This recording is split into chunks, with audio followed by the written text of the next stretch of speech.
नमस्कार विद्यार्थी मित्रांनो, शिक्षणवेद या यूट्यूब चॅनलवर मी रुपाली गिरी आपले स्वागत करते। आजच्या या लेक्चरमध्ये आपण बीएडच्या अंतिम वर्षातील म्हणजे सेमिस्टर 4 मधील महत्त्वाचा असणारा पेपर म्हणजे पर्यावरण शिक्षण याविषयी माहिती आज आपण पाहणार आहोत। इथे मी काही एमसीक्यू घेतलेले आहे, ते खूप महत्त्वाचे आहेत आणि युनिट वाईज असल्यामुळे तुम्हाला त्याचा नक्कीच फायदा ऑनलाईन एग्जाममध्ये होणार आहे। चला जास्त वेळ न घालवता आपण आता लेक्चरला सुरुवात करूया। बघा, पहिला प्रश्न आहे, इन्व्हायरन या फ्रेंच शब्दाचा अर्थ सराउंडिंग म्हणजे परिसर होतो। तर लक्षात असू द्या, हा फ्रेंच शब्द आहे आणि त्याचा अर्थ सराउंडिंग होतो, त्यालाच आपण मराठीमध्ये परिसर असं म्हणतो। त्यानंतरचा दुसरा मुद्दा आहे, सजीवांच्या वस्तीस्थानाभोवती प्रत्यक्ष व अप्रत्यक्ष परिणाम करणाऱ्या घटकांचे भूजैविक दृश्य म्हणजे पर्यावरण होय। तर भूजैविक दृश्य म्हणजे पर्यावरण होय ही व्याख्या तुम्हाला लक्षात ठेवायची आहे। तुम्हाला तिथं दिलं जाऊ शकतं की सजीवांच्या वस्तीस्थानाभोवती प्रत्यक्ष व अप्रत्यक्ष परिणाम करणाऱ्या घटकांचे डॅश डॅश म्हणजे पर्यावरण होय। भूजैविक, जैविक, अजैविक असे ऑप्शन दिले जाऊ शकतात, त्यामुळे लक्षात असू द्या भूजैविक दृश्य म्हणजे पर्यावरण होय। त्यानंतरचा जो पॉइंट आहे, पर्यावरण स्थल काल याबरोबर जीवसापेक्ष सजीव समूहही होतो। तर पर्यावरणामध्ये स्थल काल याबरोबरच जीवसापेक्ष सजीव समूहाचाही समावेश होत असतो। त्यानंतरचा जो पुढचा प्रश्न आहे तो म्हणजे, पर्यावरणाचा अभ्यास म्हणजे आंतरविद्याशाखीय अभ्यास होय। लक्षात असू द्या, पर्यावरणाचा अभ्यास म्हणजे काय, तर आंतरविद्याशाखीय अभ्यास होय। त्यानंतरचा आहे, समाज व जैविक घटक यांच्यात आंतरक्रिया सतत घडत असते। कशामध्ये, समाज व जैविक घटकामध्ये आंतरक्रिया, त्यालाच आपण इकोसिस्टम असंही म्हणतो। त्यानंतरचा जो पॉइंट आहे तो म्हणजे, पर्यावरण शिक्षण हे पर्यावरणाचा अभ्यास, पर्यावरणातून अभ्यास आणि पर्यावरणासाठी अभ्यास या दृष्टीने महत्त्वाचा आहे। पर्यावरणाचा अभ्यास, पर्यावरणातून अभ्यास आणि पर्यावरणासाठी अभ्यास या दृष्टीने पर्यावरण शिक्षण काय आहे, महत्त्वाचे आहे। हे युनिट 1 मधील एमसीक्यू आहेत। आपण युनिट 2, युनिट 3 आणि युनिट 4 असे 4ही युनिटवरली एमसीक्यू या लेक्चरमध्ये पाहणार आहोत। बघा, त्यानंतरचा पॉइंट आहे, पर्यावरण शिक्षणात कृती, प्रकल्प, उपक्रम या गोष्टी महत्त्वाच्या आहेत। पण लक्षात ठेवायचं आहे, तुम्हाला ऑप्शनमध्ये दिलं जाऊ शकतं की पर्यावरण शिक्षणात डॅश डॅश गोष्टी महत्त्वाच्या आहेत, कृती, प्रकल्प, उपक्रम आणि वरील सर्व बरोबर। तर याचा करेक्ट आन्सर आहे वरील सर्व बरोबर। कृती, प्रकल्प आणि उपक्रम या तिन्हीचाही समावेश पर्यावरण शिक्षणात होत असतो। त्यानंतरचा जो पुढचा पॉइंट आहे, पर्यावरण शिक्षणाचे मुख्य उद्दिष्ट म्हणजे ज्ञान आणि अनुभव होय। पर्यावरण शिक्षण देण्याचं मुख्य उद्दिष्ट काय आहे, तर विद्यार्थ्यांना ज्ञान देणं आणि त्या ज्ञानाच्या माध्यमातून त्यांना अनुभव देणं। त्यानंतरचा पुढचा प्रश्न आहे, नैसर्गिक स्रोतांच्या संवर्धनासाठी पर्यावरण शिक्षण गरजेचं आहे। निसर्गामध्ये जे नवीन वेगवेगळे किंवा नवीन स्रोत उत्पन्न झालेले आहे त्याच्या संवर्धनासाठी आपल्याला पर्यावरण शिक्षण देणं गरजेचं आहे। त्यानंतरचा पुढचा पॉइंट आहे, पर्यावरण ही व्यक्तिसापेक्ष संकल्पना होय असे कोणी म्हटले, तर असे मिलरचे म्हणणे आहे। मिलर काय म्हणतात, पर्यावरण ही कशी आहे, व्यक्तिसापेक्ष संकल्पना आहे। त्यानंतर बघा, पर्यावरण ही स्थल, काल आणि नैसर्गिक व मानवी घटक सापेक्ष संकल्पना आहे। हे पण लक्षात असू द्या, पर्यावरण ही कशी आहे, स्थल, काल आणि नैसर्गिक व मानवी घटक सापेक्ष अशी संकल्पना आहे। त्यानंतरचा बघा पॉइंट, पर्यावरण जैविक आणि अजैविक घटकांचा समावेश होतो। पर्यावरणात जैविक आणि अजैविक या दोन्ही घटकांचा समावेश होतो। तर तुम्हाला ऑप्शनमध्ये किंवा पेपरमध्ये विचारलं जाऊ शकतं की पर्यावरणामध्ये डॅश डॅश घटकांचा समावेश होतो, तर जैविक, अजैविक अशा दोन्ही घटकांचा समावेश होत असतो। त्यानंतरचा बघा पॉइंट, त्यानंतरचा प्रश्न बघा, परिसंस्था ही एक स्वयंपूर्ण जीवन प्रणाली आहे। परिसंस्था कशी आहे, स्वयंपूर्ण जीवन प्रणाली आहे। त्यानंतर विघटक हे निसर्गाचे काय असतात, संरक्षक असतात। लक्षात असू द्या, विघटक हे निसर्गाचे संरक्षक असतात। ऊर्जेच्या किंवा अन्नाच्या क्रमवार संक्रमणाला आपण काय म्हणत असतो, अन्नसाखळी असं म्हणत असतो। त्यानंतर जो कोणाचेही भक्षक नसतो त्यास आपण शिखरभक्षक असं म्हणतो। जसं की गवत हे काय आहे, शिखरभक्षक आहे, तो कोणाचेही भक्षक नसतो। त्यानंतर बघा, अन्नसाखळ्यांच्या परस्पर संबंधाने अनुबंधित झालेल्या जाळीस आपण काय म्हणतो, तर त्यांना आपण अन्नजाळी असं म्हणत असतो। त्यानंतरचा बघा पॉइंट,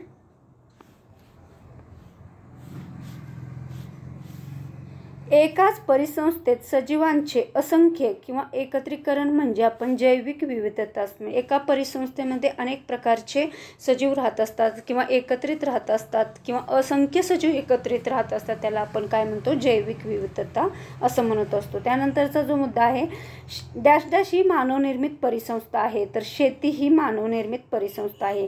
शेती ही एक परिसंस्था आहे, पण ती कुणी निर्माण केलेली आहे, तर ती मानवाने निर्माण केलेली आहे, म्हणून शेती ही मानवनिर्मित परिसंस्था आहे। त्यानंतरचा जो पॉइंट आहे, परिसंस्था म्हणजे काय, तर सजीव व निर्जीव यांचा सहसंबंध होय। परिसंस्थेमध्ये काय समाविष्ट असतात, तुम्हाला आता सांगितलं की जैविक अजैविक घटक असतात, त्यामध्ये सजीव आणि निर्जीव यांचा सहसंबंध आपल्याला परिसंस्थेमध्ये पाहायला भेटतो। त्यानंतरचा जो पॉइंट आहे तो म्हणजे, त्यानंतर बघा, शिखरभक्षक हे काय असतात, निसर्गाचे संरक्षक असतात। आता सांगितलं बुरशी हे काय आहे, विघटक आहे, बरोबर। त्यानंतर पृथ्वी ही एक काय आहे, विशाल परिसंस्था आहे। जसं आपण म्हणलं की शेती ही परिसंस्था आहे, तसंच पृथ्वी ही एक परिसंस्था आहे, पण ती कशी आहे, विशाल अशी परिसंस्था आहे। त्यानंतर बघा, पश्चिम घाट हा औषधी वनस्पतीसाठी प्रसिद्ध आहे। लक्षात ठेवायचं आहे, औषधी वनस्पतीसाठी कोणता घाट प्रसिद्ध आहे, तर पश्चिम घाट हा प्रसिद्ध आहे। त्यानंतर पश्चिम घाट हा तापी नदी खोऱ्याभोवती पसरला आहे। पश्चिम घाट कुठे आहे असं विचारलं तर तापी जी नदी आहे ती त्याच्या भोवताली पश्चिम घाट हा पसरलेला आहे, लक्षात असू द्या। असेच पेपरमध्ये क्वेश्चन विचारले जाऊ शकतात, त्यामुळे तापी नदीच्या भोवताली असणाऱ्या घाटाचं नाव सांगा वगैरे असे क्वेश्चन विचारले जाऊ शकतात। तर तुम्हाला पॉईंटशी लक्षात ठेवायचं आहे की तापी नदीच्या भोवताली जो घाट आहे त्याला पश्चिम घाट म्हणतात, किंवा पश्चिम घाट हा तापी नदीच्या खोऱ्याभोवती किंवा सभोवताली आहे। त्यानंतरचा बघा मुद्दा, पश्चिम घाट हा तापी नदी खोऱ्याभोवती पसरला आहे, मी आता सांगितलं। त्यानंतरचा आहे तो पश्चिम घाट भागात धुळे जिल्ह्यांचा संपूर्ण भाग येतो। तर पश्चिम घाट भागात कोणत्या जिल्ह्याचा समावेश होतो, तर धुळे जिल्ह्याच्या संपूर्ण भागाचा समावेश होतो। अशा प्रकारे युनिट 1 वरली माहिती आपण पाहिली किंवा MCQ पाहिली। आता युनिट 2 वरील MCQ आपण पाहूया। आपल्या युनिट 2चं नाव आहे पर्यावरण शिक्षण आणि अध्यापन पद्धती। आता त्यामधील MCQ पाहूया। बघा, पहिला MCQ आहे, सन 2005 ते 6 या शैक्षणिक वर्षापासून पर्यावरण शिक्षण हा विषय माध्यमिक स्तरावर शिकवला जातो। तुम्हाला विचारलं जाऊ शकतं की माध्यमिक स्तरावर पर्यावरण हा विषय कधीपासून शिकवला जाऊ लागला, तर 2005 ते 6 पासून शिकवला जाऊ लागला, लक्षात असू द्या। त्यानंतरचा प्रश्न बघा, किलपॅट्रिक यांच्या मते मनापासून केलेली हेतुपूर्वक क्रिया म्हणजे प्रकल्प होय, अशी प्रकल्पाची व्याख्या किलपॅट्रिक यांनी केलेली आहे। किलपॅट्रिकला लक्षात ठेवा, हे काय म्हणतात, मनापासून केलेली हेतुपूर्वक क्रिया म्हणजे प्रकल्प होय। त्यानंतरचा जो प्रश्न आहे, प्रकल्प पद्धती ही विद्यार्थी केंद्रित अध्ययन पद्धती होय। प्रकल्पामध्ये काय करत असतात, विद्यार्थी स्वतः सहभागी होत असतात, म्हणून ही कशी आहे, विद्यार्थी केंद्रित अशी पद्धती, अध्ययन पद्धती आहे, कोणती, प्रकल्प पद्धती। त्यानंतर बघा, महाराष्ट्र शासनाने इयत्ता 2री पासून परिसर अभ्यास हा विषय अभ्यासक्रमात समाविष्ट केला आहे। कितवीपासून परिसर अभ्यास हा विषय आहे, 2री पासून, कोणी समाविष्ट केला, तर महाराष्ट्र शासनाने, लक्षात असू द्या। त्यानंतरचा पॉइंट बघा,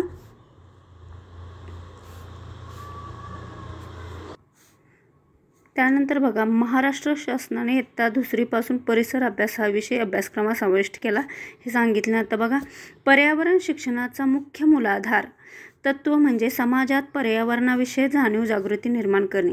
पर्यावरण शिक्षण हा विषय विद्यार्थ्यांना शिकवण्याचं कारण हेच आहे की विद्यार्थ्यांमध्ये पर्यावरणाविषयी जाणीव जागृती निर्माण करणे हा त्याचा मुख्य उद्देश आहे। त्यानंतरचा प्रश्न बघा, पर्यावरणशास्त्र हा विषय एक स्वतंत्र विद्याशाखा म्हणून महाविद्यालयीन स्तरावरील अभ्यासक्रमात समाविष्ट केला आहे। हे एक स्वतंत्र अशी विद्याशाखा आहे आणि हा सिलेबस आपण महाविद्यालयीन स्तरावर शिकवला जात आहे। त्यानंतरचा मुद्दा बघा, चर्चा पद्धती म्हणजे परिसंवाद हा प्रकार येतो। चर्चा पद्धतीस म्हणजे परिसंवाद होय। त्यानंतर बघा, गटचर्चा म्हणजे काय, तर अनौपचारिक चर्चा यामध्ये केली जाते, म्हणून त्याला आपण अनौपचारिक चर्चा असं म्हणतो। त्यानंतरचा जो पॉइंट आहे तो बघा,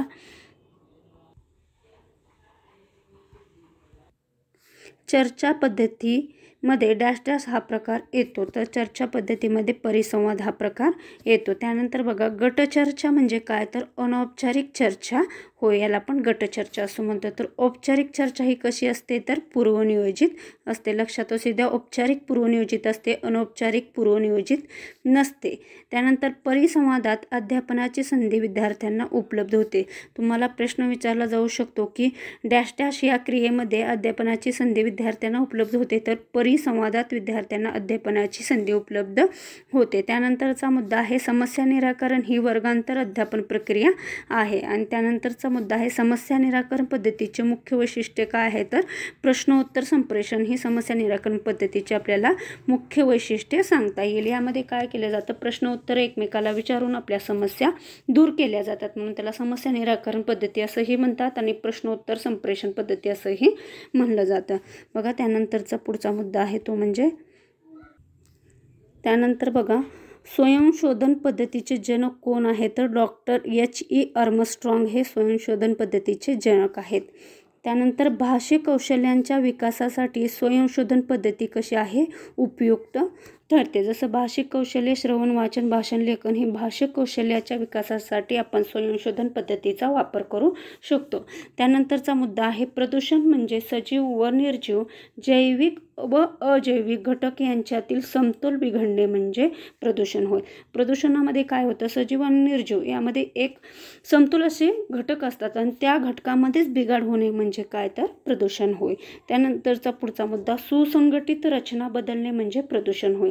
व्यवस्थित चाललेली जसं अन्नसाखळी आहे, अन्नसाखळीमध्ये एखादा बिघाड झाला तर पूर्ण अन्नसाखळी बदलते.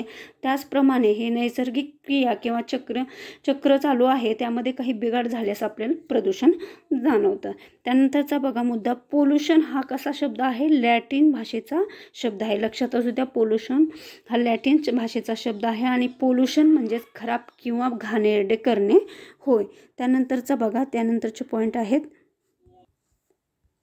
त्यानंतर बघा पर्यावरणीय गुणवत्तेस हानिकारक आणि अपायकारक पदार्थाचा किंवा द्रव्याचा प्रवेश म्हणजेच आपण प्रदूषण असे म्हणतो. पर्यावरणीय गुणवत्तेस म्हणजे पर्यावरणात चालू असलेल्या क्रियामध्ये एखाद्या पदार्थाचा किंवा द्रव्यांचा समावेश झाला ज्यामुळे त्या क्रियेत बिघाड निर्माण होतो, त्याला आपण प्रदूषण असं म्हणतो. त्यानंतरचा जो पॉईंट आहे, H. पर्किन्स याने 1974 साली वायू प्रदूषणाची व्याख्या केली.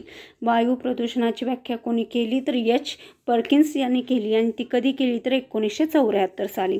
त्यानंतरचा मुद्दा बघा, भूपृष्ठांच्या कंपाइनमेंट स्थितीला भूकंप असे म्हणतात. भूपृष्ठात जे कंपाइन होतं त्याला आपण भूकंप असं म्हणतो. त्यानंतरचा मुद्दा, पाणलोट क्षेत्राच्या पात्रातील पाणी सभोवताली दूरवर पसरणे म्हणजे पूर येणे होय. पाणलोट क्षेत्र असतं, त्या क्षेत्रातील पाणी जास्त झाल्याने त्या क्षेत्राच्या भोवताली असलेले पात्र आहे त्या पात्राच्या बाहेर पाणी पडणं त्यालाच आपण पूर असं म्हणतो. त्यानंतर बघा, अवर्षण ही समस्या पर्यावरणीय वातावरणामुळे उद्भवते. लक्षात असू द्या. त्यानंतर अवर्षणामुळे जलचक्रात काय होतो, बिघाड निर्माण होतो. अवर्षण ही संकल्पना कशाशी संलग्नित आहे, जलचक्राशी. लक्षात असू द्या. त्यानंतरचे जे पॉईंट आहेत, त्यानंतर बघा, भारतीय उपखंडात एप्रिल ते नोव्हेंबर या काळात एप्रिल ते नोव्हेंबर या काळात बंगालचा उपसागर व अरबी समुद्रात काय येतात तर चक्रीवादळे येतात.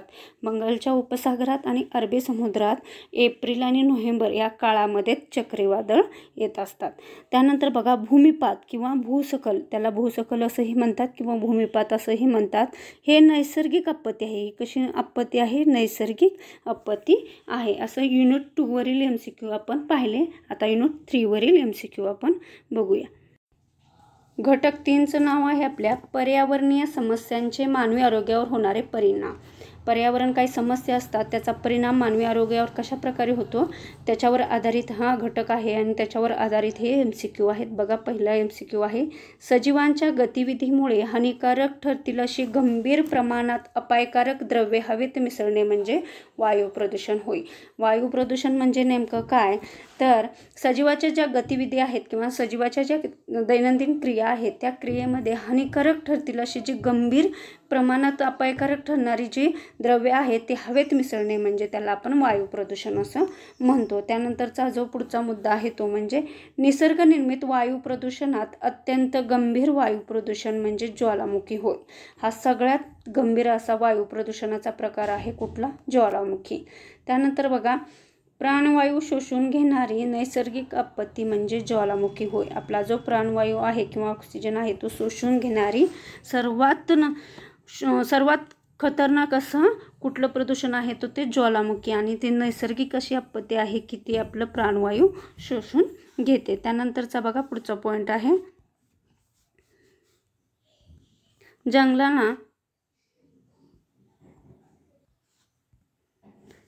जंगलांना उन्हाळ्याच्या दिवसात वणवे किंवा आगी लागतात. उन्हाळ्यात हे जंगल पेटले जातात, त्याला आपण वणवे किंवा आगी असं म्हणतो. त्यानंतर धुरामुळे हवेत विषारी वायू मिसळतात, धुरामुळे सुद्धा वायू प्रदूषण होतं. त्यानंतर तेल हे लक्षात असू द्या, तेल हे हवेतील अत्यंत विषारी असं प्रदूषक आहे, लक्षात असू द्या तेल. त्यानंतर हवेच्या प्रदूषणामुळे श्वसनाचे काय होतात? रोग होतात. त्यानंतरचा मुद्दा आहे तो म्हणजे हवेतील कार्बनमुळे व रासायनिक संयुगामुळे रक्ताभिसरणावर वाईट परिणाम होतो. जे रक्ताभिसरण होतं मानवाच्या शरीरावर त्याच्यावर वाईट परिणाम कार्बनमुळे आणि रासायनिक संयुगामुळे होत असतो. त्यानंतरचा मुद्दा, कार्बन मोनॉक्साईडमुळे काय होतं? डोकेदुखी, थकवा, बेशुद्धी असे आजार वाढतात. त्यानंतर हवा प्रदूषणामुळे काय होतं? तर जागतिक तापमानात वाढ होते. त्यानंतर हवा प्रदूषणाचा ओझोनवर काय विनाशकारी परिणाम होतो? हवा प्रदूषणाचा परिणाम डायरेक्ट ओझोनवर होत असतो. त्यानंतर वाहनामध्ये जो कॅरलायझरचा वापर केला जातो ते प्रदूषण नियंत्रित ठेवण्यासाठी केला जातो. लक्षात असू द्या, कॅरलायझरचा वापर कशासाठी केला जातो? वाहनामधील जे वाहनाद्वारे होणारे जे प्रदूषण आहे ते नियंत्रित ठेवण्यासाठी त्याचा वापर केला जातो. त्यानंतरचा जो पॉईंट आहे, त्यानंतर बघा, जलप्रदूषणास कारणीभूत महत्त्वाचा मानवी घटक म्हणजे घरगुती सांडपाणी. घरगुती सांडपाण्यातनं सुद्धा जलप्रदूषण जास्त प्रमाणात होतं. त्यानंतर बघा, प्रदूषकामुळे जागतिक 50%हून अधिक उत्पादनक्षम जमीन नापीक बनली आहे. किती टक्क्याहून? 50%हून. कशामुळे? प्रदूषकामुळे. त्यानंतर आम्लारी पदार्थामुळे जमिनीतील काय होतात? क्षार नाहीसे होतात. क्षार नाहीसे कशामुळे होतात? आम्लामुळे नाही तर आम्लारी पदार्थामुळे होतात, लक्षात असू द्या. त्यानंतर प्रदूषित पाण्यात डासांची काय होते? उत्पत्ती होते. त्यानंतर बघा, प्रदूषित पाण्यामुळे कॉलरा आणि विषमज्वर हे रोग होतात. त्यानंतरचा मुद्दा आहे तो म्हणजे खाणीतील टाकाऊ पदार्थाच्या टाकाऊ घटकामुळे काय होतं?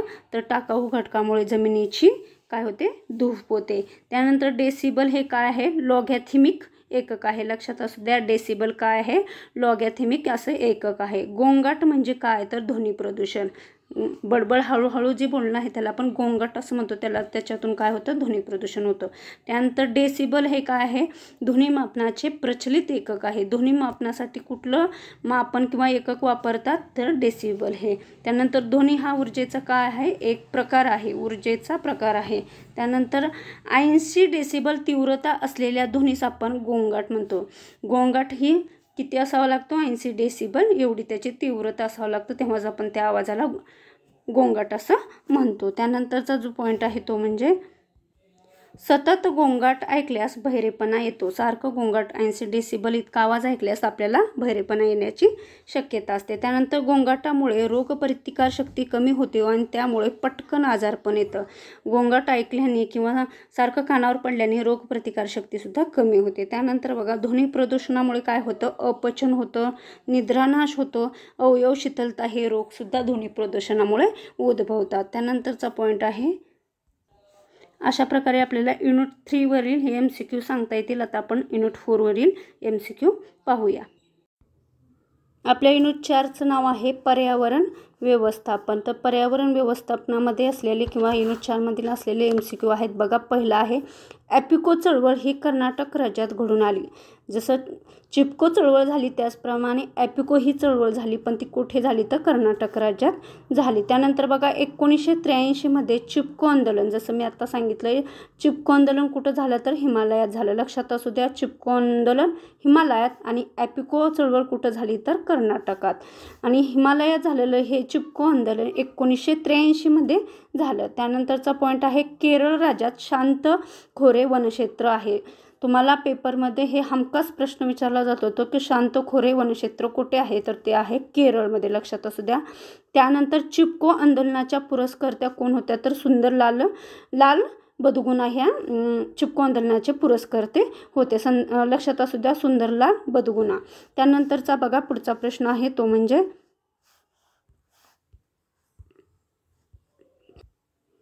त्यानंतर बघा चिपको चळवळीची सुरुवात कधी झाली, तर अलकनंद खोऱ्यातील मंडाल खेड्यातून झाली. लक्षात असू द्या, चिपको चळवळीची सुरुवात. या आंदोलनात सर्व महिलाच होत्या. चिपको चळवळ किंवा ह्या आंदोलनामध्ये महिलांचा सहभाग होत्या, सर्व महिला होत्या. त्यानंतरचा बघा भद्रा व्याघ्र प्रकल्प हा कुठे आहे, कर्नाटक राज्यातील चिकमंगळूर व शिमोगा जिल्ह्यातील पश्चिम घाटात आहे. हे पण विचारलं जाऊ शकतं, लक्षात ठेवा. भद्रा व्याघ्र प्रकल्प कर्नाटक राज्यातील चिकमंगळूर व शिमोगा जिल्ह्यातील पश्चिम घाटात आहे. कुठे आहे, पश्चिम घाटात. त्यानंतरचा पॉईंट आहे बंदीपूर व्याघ्र प्रकल्प कर्नाटक राज्यातील म्हैसूर जिल्ह्यात आहे. बंदीपूर व्याघ्र प्रकल्प. त्यानंतर डंपा व्याघ्र प्रकल्प कुठं आहे, तर भारत बांगलादेशची जी सीमा आहे मिझोरम या भागात डंपा व्याघ्र प्रकल्प आहे. आणि दुधवा व्याघ्र प्रकल्प कुठं आहे, तर दुधवा व्याघ्र प्रकल्प हा उत्तर प्रदेश राज्यात आहे. त्यानंतरचा बघा पॉईंट तो म्हणजे त्याचा पॉईंट आहे इंद्रावती व्याघ्र प्रकल्प हा आहे छत्तीसगड राज्यात. लक्षात ठेवायचं आहे राज्य आणि त्या प्रकल्पाला दिलेलं नाव. तर इंद्रावती व्याघ्र प्रकल्प छत्तीसगड राज्यात. त्यानंतर टालकड मुदनथुराई हा व्याघ्र प्रकल्प तमिळनाडू राज्यात आहे. नावं लक्षात ठेवायचं आहे, मुदनथुराई तमिळनाडू. त्यानंतर मेळघाट व्याघ्र प्रकल्प मध्य प्रदेशातील सातपुडा पर्वतातील गाविलगड पर्वतरांगेत आहे. मेळघाट व्याघ्र प्रकल्प. त्यानंतर पेरियार व्याघ्र प्रकल्प हा केरळ राज्यातील इडुक्की या भागात आहे. हे पण लक्षात असू द्या. त्यानंतरचा बघा पॉईंट आहे त्यानंतर आहे जलप्रदूषणास कारणीभूत महत्त्वाचे मानवी घटक म्हणजे घरगुती सांडपाणी. हे आपण पाहिलेलं आहे. ध्वनी प्रदूषण हा मानवाचा आत्मघाती शत्रू आहे. ध्वनी प्रदूषण हा मानवाचा आत्मघातकी छुपा शत्रू आहे. हे पण लक्षात असू द्या. त्यानंतर निसर्गामधील कोणतीच गोष्ट काय आहे, टाकाऊ नाही आहे. हे लक्षात असू द्या, कारण प्रत्येक टाकाऊ वस्तूपासून काहीतरी टिकाऊ वस्तू बनत असते, म्हणून निसर्गामधील कोणतीच गोष्ट ही टाकाऊ नाही आहे. त्यानंतरचा बघा प्रश्न निसर्ग कोणालाच कचरा निर्माण करीत नाही. निसर्ग हा कोणताच आहे निसर्ग हा कोणता स्वतःहून कचरा निर्माण करत नाही. प्लॅस्टिक हे काय आहे, विघटनशील नाही आहे. प्लॅस्टिकचं विघटन होत नाही, त्यामुळे हे विघटनशील पदार्थ नाही आहे. त्यानंतर कचऱ्यातील माशामुळे क्षयरोग होतो. तर कचऱ्यामधील माशामुळे काय होतो, क्षयरोग होतो. त्यानंतरचा बघा पुढचा प्रश्न आहे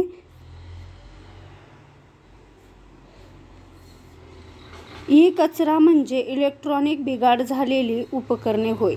बघा इलेक्ट्रॉनिक वस्तूमध्ये बिघाड झाल्यानंतर आपण ती वस्तू फेकून देतो, त्याला आपण ई कचरा असं म्हणतो. त्यानंतर हॉस्पिटलमधील कचऱ्यात सर्वात जास्त काय असतात, तर जीवाणू असतात. त्यानंतर हरितगृहामुळे जागतिक तापमानात काय होते, वाढ होते हरितगृहामुळे. लक्षात असू द्या. त्यानंतर बघा स्थित्यांबर व तपांबराच्या मधील थरास आपण ओझोन कवच असं म्हणतो. स्थित्यांबर आणि तपांबर या दोघांमध्ये जे थर आहे त्याला आपण ओझोन कवच असं म्हणतो. त्यानंतरचा जो पॉईंट आहे तो बघा स्थितंबरांच्या तळाशी ओझोन वायूचा थर आहे. स्थितंबराच्या तळाशी काय आहे, ओझोन वायूचा थर आहे, म्हणजे स्थितांबर आणि तपांबर यांच्यामध्ये. त्यानंतर मिथाइल ब्रोमाइड या कीटकनाशकामुळे ओझोनचा 40 पट भाग दूषित बनला आहे. कशामुळे, मिथाइल ब्रोमाइडमुळे. हे कीटकनाशक आहे जे आपण पिकावर फवारतो, त्याच्यामुळे काय झालं तर ओझोनच्या थराचा 40% भाग किंवा 40 पट भाग हा दूषित बनला आहे. त्यानंतर नायट्रोजन डायऑक्साईडमुळे काय होतं, तर ओझोन छत्रीचं विघटन होतं. त्यानंतरचा जो पॉईंट आहे तो बघा नायट्रोजन डायऑक्साईडमुळे ओझोन छत्रीचे विघटन होतं. हे पाहिलं. तपांबरात एकूण हवेच्या -% म्हणजे 75% हवा ही तपांबरात असते. त्यानंतर स्थितांबर थरास एकूण हवेच्या 25% हवा असते. त्यानंतर शीतकरण यंत्रणातून बाहेर पडणारा क्लोरोफ्लोरोकार्बन वायूमुळे ओझोन थरा. त्यानंतर काही प्रश्न आहेत आणखी बघा. पाणी प्रदूषण कायदा हा 1974 साली केला, लक्षात असू द्या, पाणी प्रदूषण कायदा 1974. त्यानंतर हवा प्रदूषण कायदा कधी करण्यात आला, तर तो 1981 साली करण्यात आला. ध्वनी प्रदूषणाविषयी तर 1940 साली हा कायदा करण्यात आला. कायदे लक्षात ठेवा, ध्वनी प्रदूषण 1940, हवा प्रदूषण 1981 आणि पाणी प्रदूषण कायदा 1974. त्यानंतर पर्यावरण संरक्षण कायदा हा 1986 पासून सुरू करण्यात आला आणि वनस्पती जीव कायदा हा 1972 साली झालेला आहे आणि सागरी किनारपट्टी अधिनियम कायदा हा 1991ला सुरू करण्यात आला आणि वनसंवर्धन कायदा 1980 साली बनविलेला आहे. असे विविध प्रकारचे कायदे निसर्गासाठी किंवा पर्यावरणासाठी केलेले आहेत, ते तुम्ही लक्षात ठेवू शकता. साल लक्षात ठेवा आणि तो कायदा कोणता आहे हे पण लक्षात असू द्या. त्यानंतर बघा गंगा नदीला जगात 33वा क्रमांक आहे. मोठी नदी म्हणून गंगा नदीला कितवा क्रमांक दिलेला आहे जगात, तर 33वा दिलेला आहे. अशा प्रकारे आपण पर्यावरण शिक्षणातील महत्त्वाचे घटक आणि त्या घटकावर आधारित अशी MCQ या लेक्चरमध्ये घेतलेले आहेत. चारही घटक मी MCQ टाईप क्वेश्चनमध्ये घेतलेले आहे. जर तुम्हाला माझं चॅनल आवडत असेल तर चॅनलला सबस्क्राईब करा, लाईक करा आणि शेअर करा, प्लीज सबस्क्राईब करा. अशा प्रकारे आपण पाहिलेले आहे. तर आता आपण इथंच थांबूया. धन्यवाद.